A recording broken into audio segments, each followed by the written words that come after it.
Well, hello, it's Wednesday, so it must be time for Woolly Hat's Wednesday Whip. Oh, cat walking across the garden. Well, you join me here on a very blowy day. Sunny, but blowy. So, oops, just getting comfortable. I have been out in the sunshine sowing some seeds, but I came in because it's quite windy and it was blowing the packets all over the place.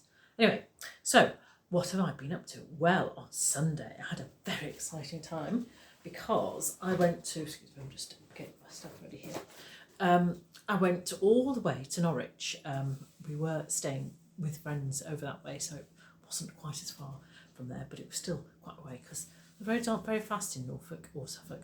Anyway, we went to the East Anglian Yarn Festival at the cattle market, or the agricultural market outside of Norwich, and it was great. Lots of interesting people there, some of whom I'd met before and some who I hadn't been introduced before. So it was quite nice to see some new vendors, new people, new ideas of things to do with wool. So there was mainly lots of wool. There was a few people who were spinning with the drop spindles. There was some felty stuff. There was some equipment. There was some carders in case you wanted to card the wool from your own sheep.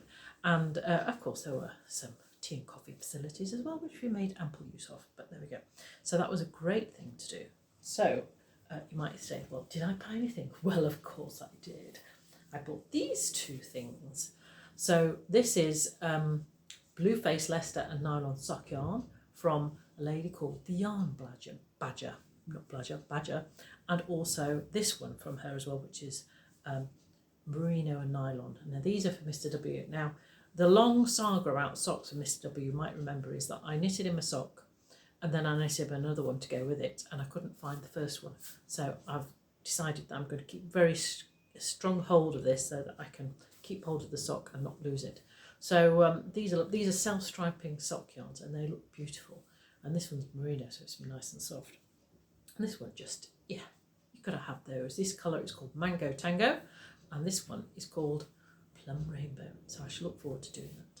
I was very tempted with lots of other yarn as well, including, so this is Wensleydale Longhorn. They have a shop in Leyburn in the Yorkshire Dales, and their wool is made from their own sheep, Wensleydale Longwool, and it is lovely and soft and gorgeous. And the great thing about their store was they had lots of examples of things that you could make with their wool, including some really nice jumpers. And my friend who went with me bought some wool to make a sort of a Breton fisherman's jumper with a little texture bit on top.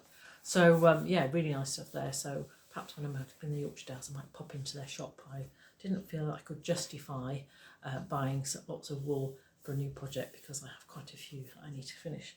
So that was that. And the other thing was, where was it? It was Butter, this one here, Hot Butter Yarns, and they're based in Skipton. And she does lots of really nice fair owl designs, and she uses again her sheep that she's had from the Yorkshire Dales, spun in Yorkshire. So it's that very Yorkshire sort of two ones to recommend, which is quite weird considering that I was in Norfolk, in Norwich. So that was a very exciting weekend. You can see that. So that was good. So what else? So yes, it's the last next steps in crochet class this week.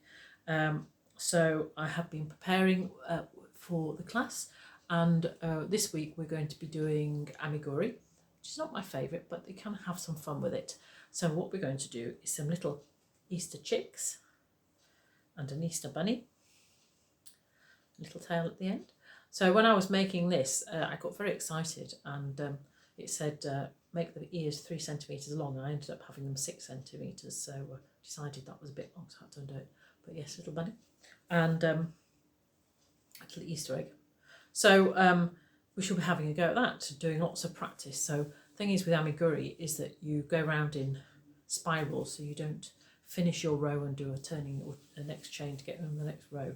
You just carry on doing double crochet around and around. So you do have to work hard to concentrate where you are in your particular pattern, and also you need to do it in really quite small stitches. So this is double knit yarn, and I did it in excuse my dirty nails have been in the garden. Double knitting, and I did it in with a 3 centimetre 3 millimetre, sorry, 3 centimetre would be enormous, 3 millimetre crochet hook But normally I would use a 4.5, so it's quite small. The actual pattern said use a 2mm, which I thought was rather small, and I'm glad I didn't use a 2mm because that would have been very, very small.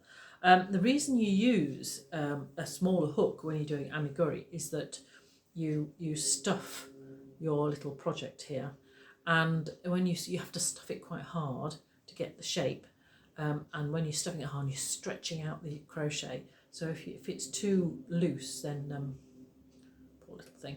If it's too loose, then you see the stuffing from the inside, which you don't really want to do. So there you go. So the little bunny, I like the little bunny.